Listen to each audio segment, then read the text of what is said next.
Hey, my name is Jey Mbiro, born and raised in Matare, and having that I grew up in Matare, it's an opportunity to be part of something that is greater, something that is going to go and change my community.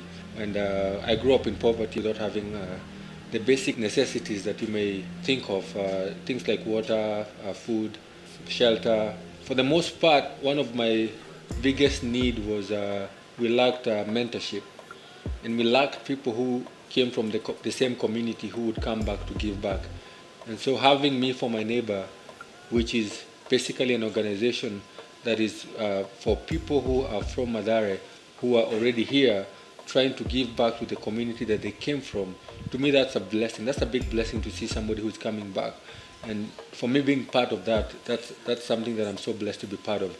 I partner with Me for My Neighbor with our organization called Sauti One. Sauti One is an organization that brings Africans in the diaspora together to give back to the African community. Right now that we are celebrating a new space that we got an office right here, and it's an office that can help this organization move on and make sure that there's a lot that goes on as far as organizing and making sure that, hey, when are we going to feed people?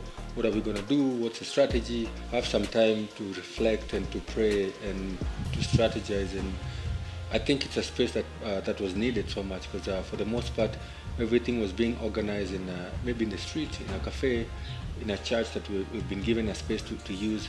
But right now there's a specific place that is dedicated for this. I think this is a big thing, this is a game changer, and this is a blessing. It's a big blessing to have a space like this. And so for everybody who is part of making this office a reality, I want to say thank you. And the best thing is that we can have people from the same community going to the same communities and telling people that, you know what, God is able to take you from poverty to something else. For we are people who are coming from the same communities, people who do not even have hope in life. We do not have anything. We didn't even expect to be anybody in life. But because God is there and God came through for us, we are able to do that, not only for ourselves, but now we can even go back and be there for our neighbors. It's such a privilege. For me, this is an opportunity for me to give back, and I can never be grateful. I can never be more than grateful to be part of this. I can't wait to see what God has in store for this ministry and for the people of Madare. Thank you and God bless.